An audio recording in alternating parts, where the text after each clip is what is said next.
Malmedy, fier de son patrimoine. Le nouveau livre de Patrick Lienne vient de sortir dans toutes les librairies de la région. Sur une centaine de pages richement illustrées de photos inédites, découvrez tous les secrets des bâtiments et monuments historiques de la cité de la Warche et de ses villages qui font la fierté de notre population. À travers ces magnifiques témoins de notre passé qui ont miraculeusement échappé aux guerres et aux bombardements, revivez l'histoire passionnante et tumultueuse de Malmedy et apprenez à mieux la connaître. Après le succès l'an dernier du livre C'est Mamdi sur les traditions malmédiennes, découvrez Malmedy, fier de son patrimoine. Le nouvel ouvrage incontournable pour tous les amoureux de notre cité. Info malmedypatrimoine.be en collaboration avec Impact FM.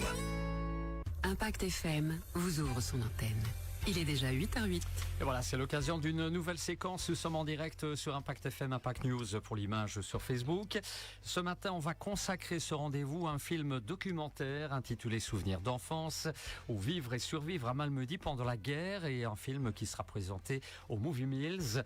On va en parler avec deux invités, François Siquet et Christine Gonnet. Bonjour mesdames. Bonjour Patrick. Vous allez bien? Oui, ça oui, va ça avec va. le temps, ça va, parce que ce matin ça tombait bien. Hein. Oui, quand je suis arrivée, il faisait sec, mais... Ça allait, bon, ouais, ça éclairci allait. alors. Bon, présentation de chacune si vous voulez bien. Qui fait quoi? Dites-nous un peu. On commence avec Françoise.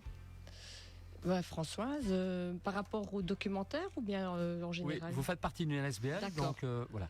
Nous faisons partie d'une ASBL qui s'appelle Rendez-vous avec Malmedy, sa région, son histoire. C'est notre premier projet avec l'ASBL. Il y en a d'autres qui vont peut-être voir le jour. Il y a des idées qui germent en tout cas. Oui, et alors, elle existe depuis quand cette ASBL?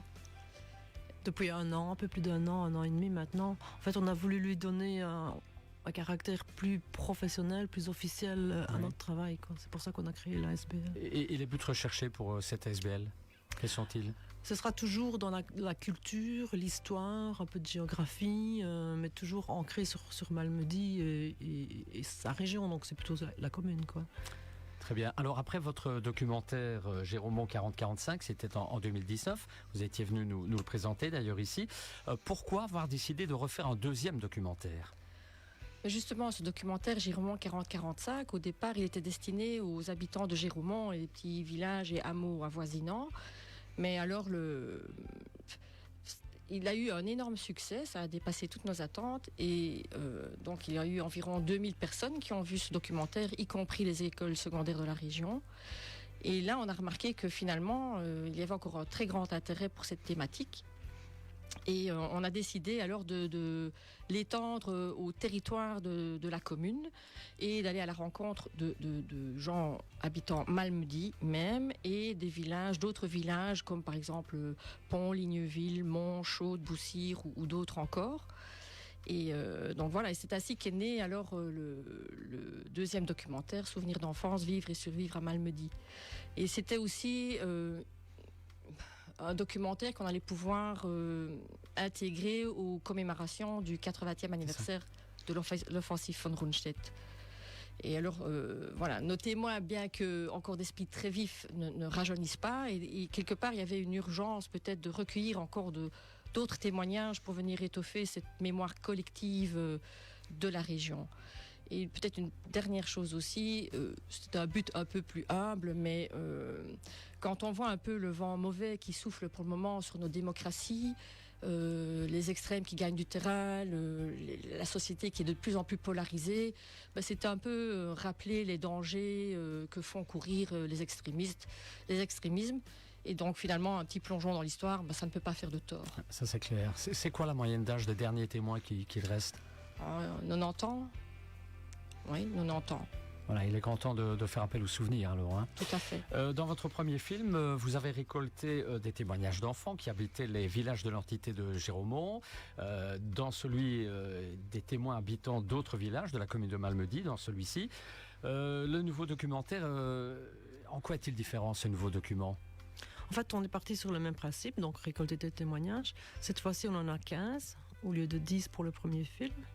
Et ce qu'il y a de différent, c'est qu'on a agrémenté le film de vidéos authentiques historiques d'images, de photos qu'on a prises chez des personnes ressources, je vais dire.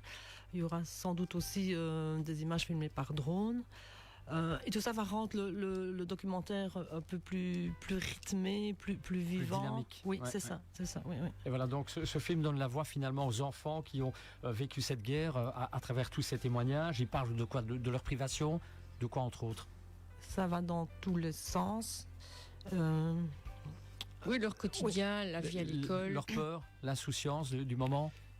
Oui, ils ont vécu un peu tout, plein d'émotions. Hein. Enfin, de la faim, de la tristesse de voir le papa partir à la guerre. Des moments aussi d'insouciance, de jeu, comme tout enfant, quoi. Hein. Sauf qu'ici, il y avait la guerre en plus. Mais ils ont vécu un changement à l'école. On verra dans le film, il y a eu un grand changement du jour au lendemain, quoi. Et puis une solidarité, bien entendu. Aussi, oui. C'est quoi la réaction des témoins quand vous les avez interrogés, lorsque vous les avez contactés? Mais la grande majorité des témoins, quand on les a contactés, ils ont marqué d'abord de l'étonnement et parfois un peu de réticence. Alors on leur a laissé le temps de la réflexion parce que quelque part ça signifiait faire remonter à la surface tous ces souvenirs. Des souvenirs, enfin des moments difficiles, forts, qui étaient peut-être enfouis depuis longtemps. D'ailleurs, certaines personnes contactées ont décliné notre demande d'interview parce que, à mon avis, cette période de leur vie, ça représentait des moments douloureux, délicats aussi. Trop difficile. Voilà, c'est-à-dire que même 80 ans après, il y a des événements qui restent encore très vifs dans l'esprit des gens. Mais sinon, les témoins, après un petit temps d'adaptation face à la caméra, parce que il faut Martin et Sylvain de Indie Studio installer leur caméra, un gros projecteur, donc le micro. Donc c'était assez impressionnant pour eux. Mais une fois les premiers moments passés, ils ont commencé à raconter leurs souvenirs. Et c'était leurs souvenirs, c'est les petites histoires dans la grande histoire. Donc le but, c'était pas de retracer une vérité historique, vraiment. Donc c'était les souvenirs avec des moments émouvants, tristes, cocasses parfois.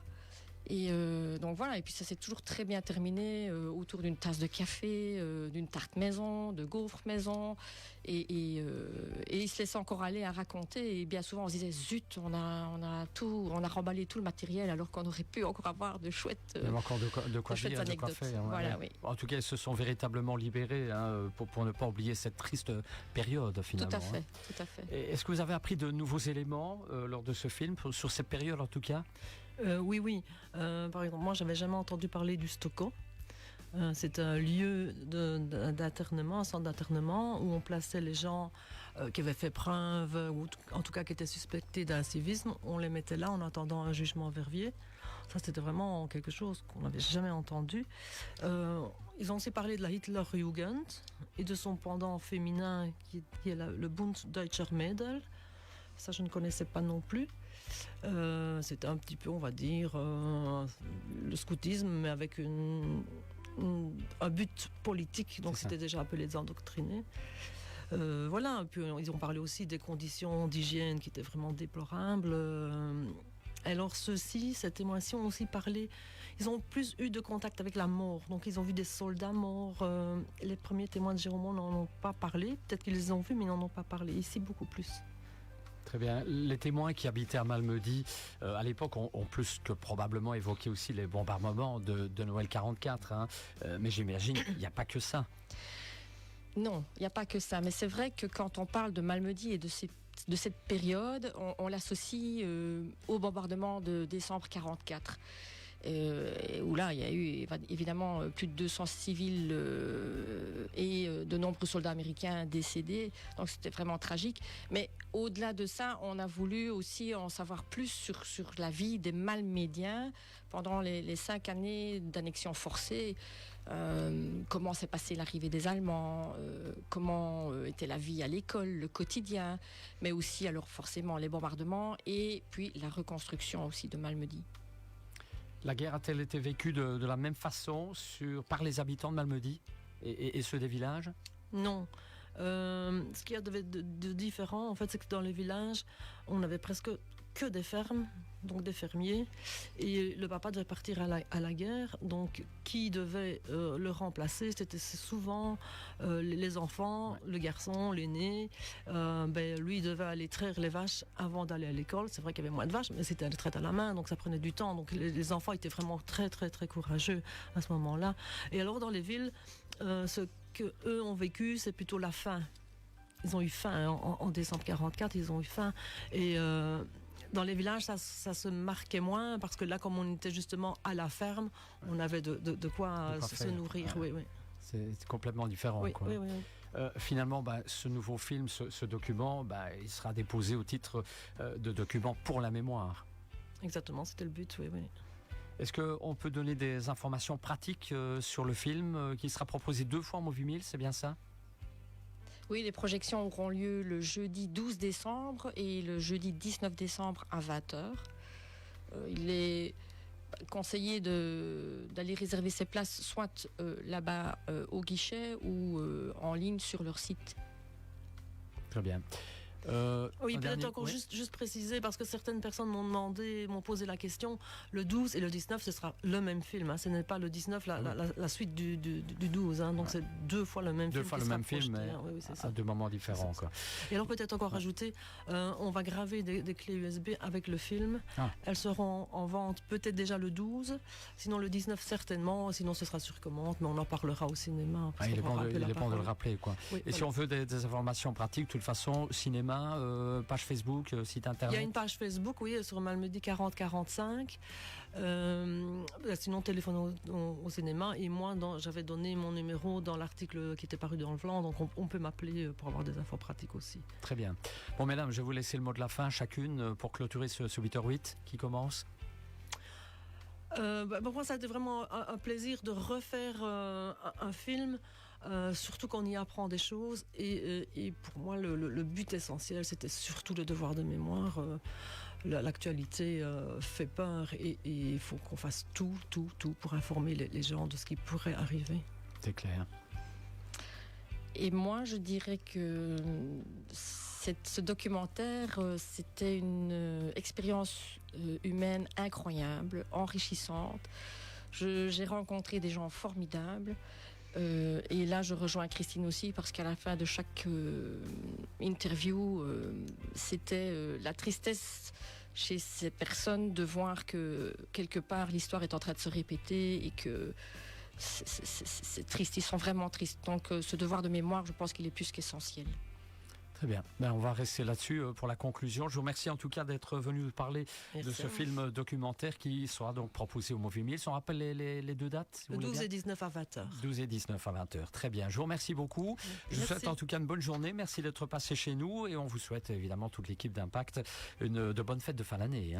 À vous. Merci également. Alors, je rappelle les rendez-vous prochains. Tout à l'heure, nous allons parler du marché de Noël des artisans qui aura lieu ce week-end à l'abbaye de Stavelot avec Jackie Martin. Puis demain, dans le 8h08, nous parlerons de la magie de Noël, parade de Noël à Malmedy. C'est la grande célébration, c'est le 22 décembre à 19h, et nous en parlerons avec Lucas Léonard.